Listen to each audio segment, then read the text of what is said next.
quick. Anyway, thank you all for having me here. Um, what I wanted to talk about is a topic that I've thought about a bit, faith science and what some people call the common good. And it's come up again fairly recently because there's this phrase, follow the science, that we hear a lot when it comes to worrying about the vaccine and COVID. And it sounds like a very appealing phrase, except that the very people who most need to hear it are sometimes the ones who are not paying attention to it. And that can be frustrating at times. I have an article about that in a recent issue of America Magazine, and I've just put the link in the chat. So you can read that article, because that's really not what I'm going to talk about today. When you mention science and the common good, what does come to people's minds are things like vaccines and medicine or computers or space travel. And those are great, but those are all technological advances. They've all contributed to the common good. They've also created their own problems. That would be fascinating to talk about, but that's not what I want to talk about. That's technology. That's different from science. What I want to address instead is how science itself contributes or adversely affects the common good, because it's science and not technology that a lot of people think is going to be in opposition to faith. Our fundamentalist brothers love using their cell phones even when they want to argue about the science that makes it all possible. Science is different from technology. Science isn't about what we make, but why it works, or better, why the universe is the way that it is, so that, among other things, we can make technology that works. To the left here is a copy of Einstein's famous 1905 paper that showed the equivalence between mass and energy. To the right is a better technology that comes from that science. When it comes to the common good, it's not always easy to spot what contributes and what doesn't. We can agree that medicine's good, bombs are bad, but there are a lot of medical procedures that are ethically problematic, like, forced sterilizations of the people who are considered inferior. And on the other hand, if it hadn't been for the atomic bomb, well, there were a lot of ways that the war could have ended, and all of them would have been horrible. In 1945, my father was about to be sent to Japan. Even if he'd survived, would he have been the same wonderful, loving man who raised me? It's a hard call. You might think, by contrast, that science is neutral. That doesn't have capacity to do evil or good like technology. But in fact, science shapes the way we understand the universe, like that quote you gave from Carl Sagan earlier. And in that sense, it can have an effect that's even more profound than any technological toy. That sense of how it shapes the universe, you can call that your cosmology. Cosmology literally means words about the universe. An 18th century philosopher, Christian Wolff, devised it. It's the sum of the assumptions and the deductions you make from the assumptions that describe how the universe behaves. You can think of it as kind of the operating system in your brain that takes the input of your eyes and ears and interprets it in a way that makes sense to you. Sometimes it's the assumptions that we don't even know we're making that control what we expect the universe to be like, what questions we think are worth asking, what answers we're going to find satisfying. Now, cosmology in the modern era has been taken over by the astronomers to mean the origin of the universe, which is great, but cosmological questions are deeper than just how are things arranged in the universe, heliocentric, geocentric, whatever. It's more, how do you expect the universe to behave? For instance, for most of human history, there's been an assumption that talked about a golden age in the past. You find this in the biblical story of Adam and Eve, but you also find it in the stories of Atlantis. You can find that in one of Plato's dialogues. You can find this, every culture has this myth, it seems, of the golden age of the past. And certainly, living in Rome, like I live in Rome half the year, imagine if you were somebody from 1400 and you saw these ruins of a civilization that isn't there anymore, and you have no idea, how could they ever build things that big? I sure couldn't. And it would feel to you like the civilization was absolutely irretrievable. C.S. Lewis wrote this book, The Discarded Image, about the cosmologies of the Middle Ages. He had a day job. He was more than just the guy who wrote the Narnia books. His day job was teaching literature in Renaissance and medieval literature.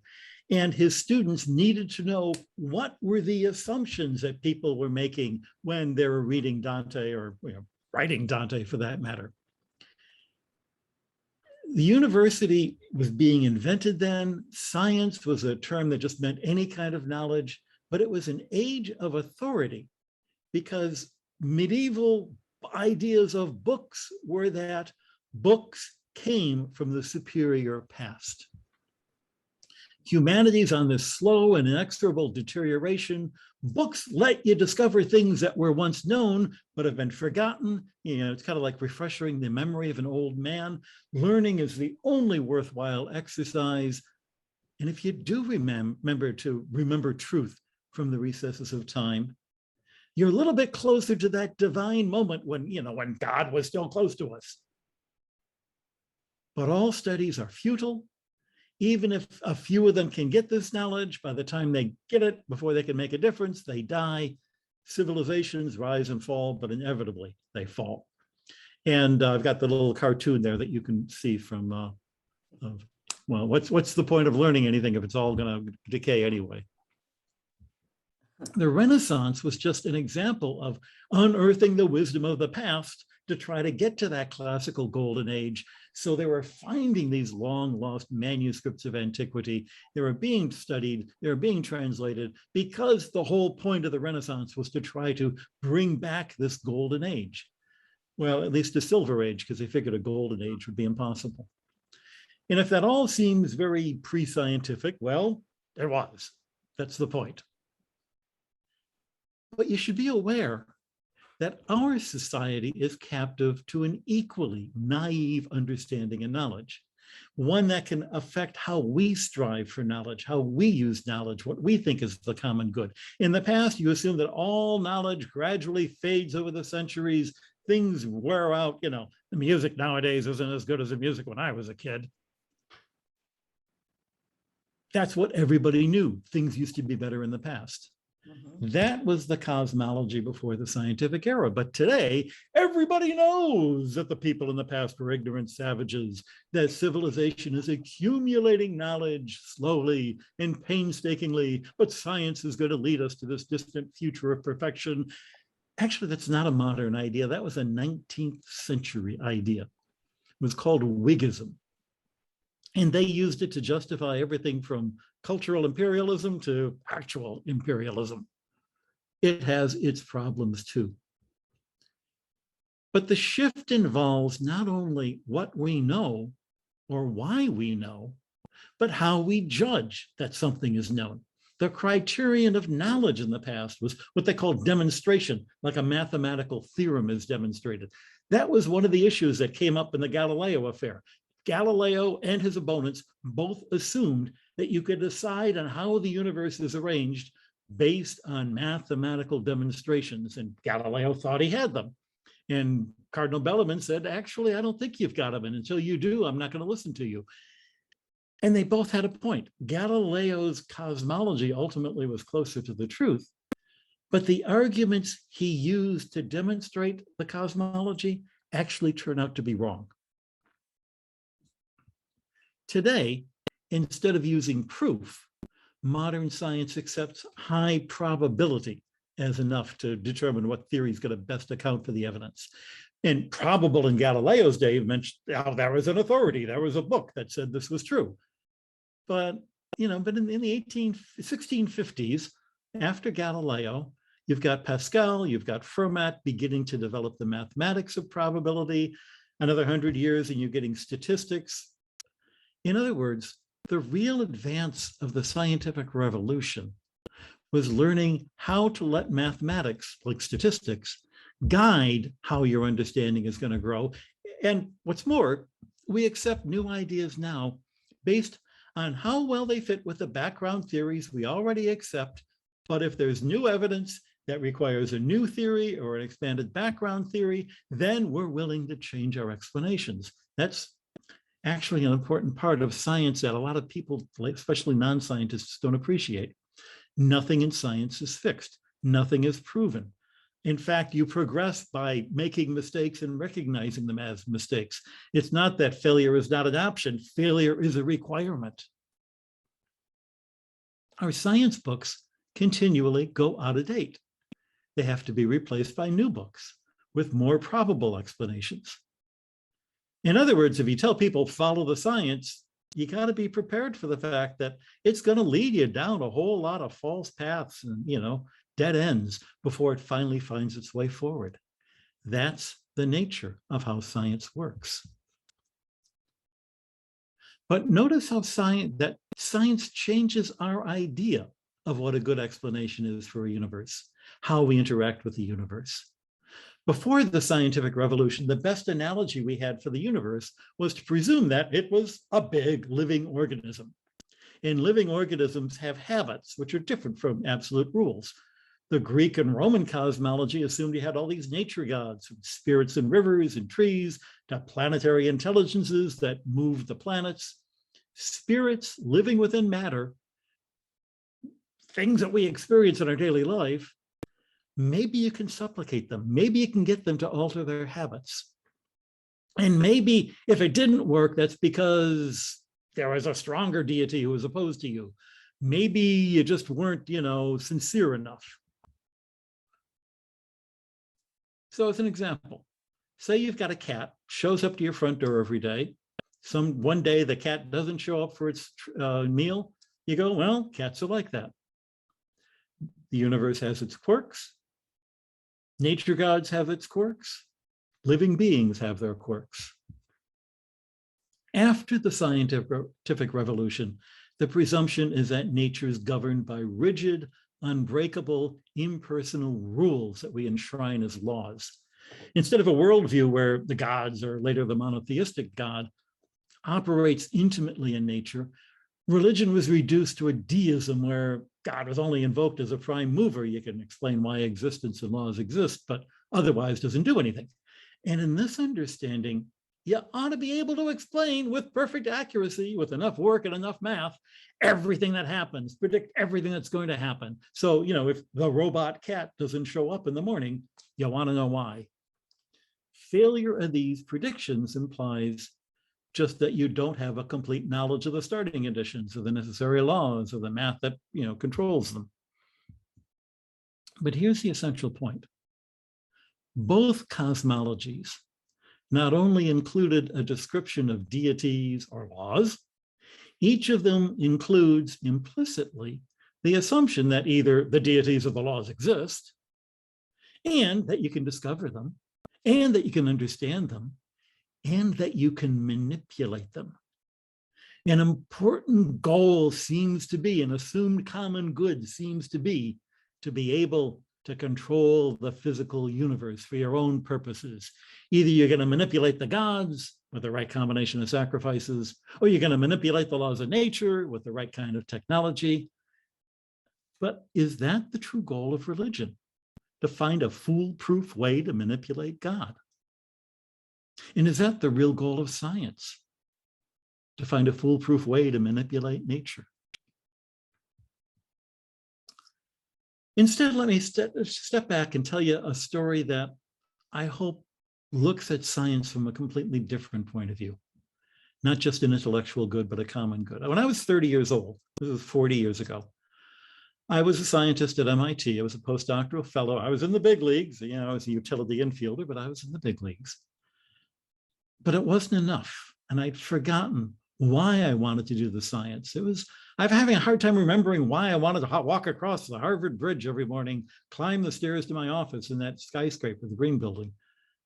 And at night, you lie in bed at 3 a.m, you stare at the ceiling and you wonder, why should I be worried about the moons of Jupiter when there's people starving in the world? I didn't have an answer, so I quit.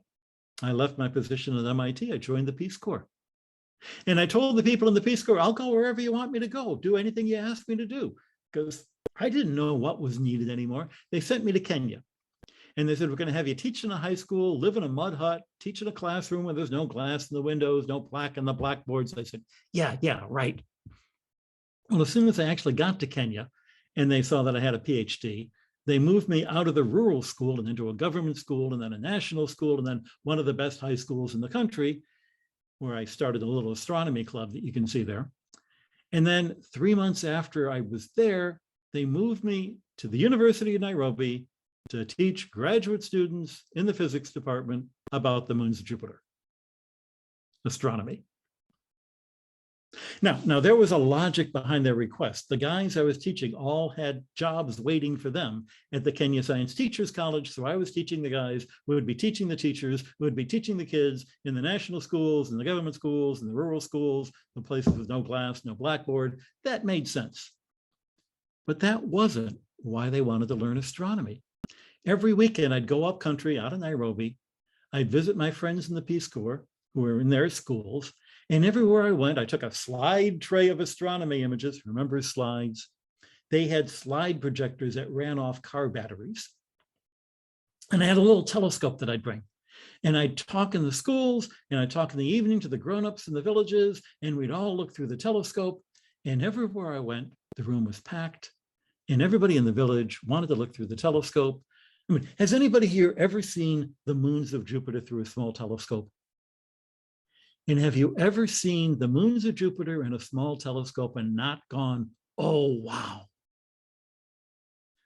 If it's clear, the next time it's clear, I don't know if it ever gets clear in Florida. It seems to be cloudy all the time when I'm here. If it's ever clear, get a pair of binoculars and look for this bright star that's high in the sky right now, about 9 in the evening. That's Jupiter, kind of low into the southwest.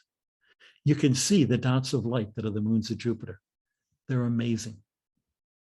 And when I set up the telescope in Africa and all the Africans look through the telescope and they'd go, oh, wow, because that's what human beings do. Now, back when I was in Africa, I had this very clever cat.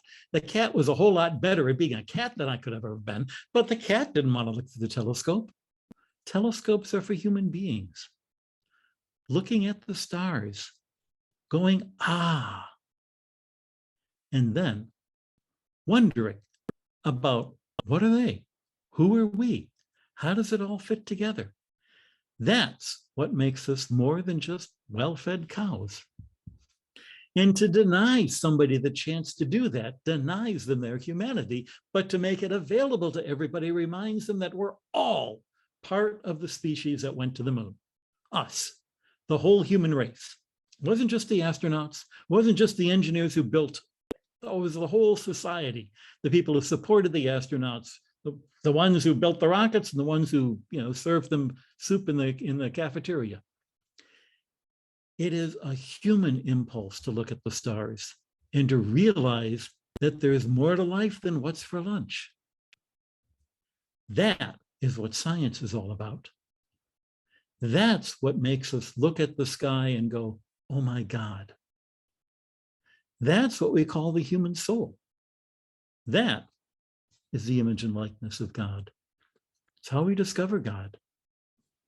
In that voyage of looking for things with a larger horizon, to look at things with a bigger perspective, to know how to doubt, and thus grow in our understanding and our knowledge, because science in the light of faith contributes to the common good by giving us new questions to ponder, new things to want us to live with and pray about and enjoy. Thanks a whole lot.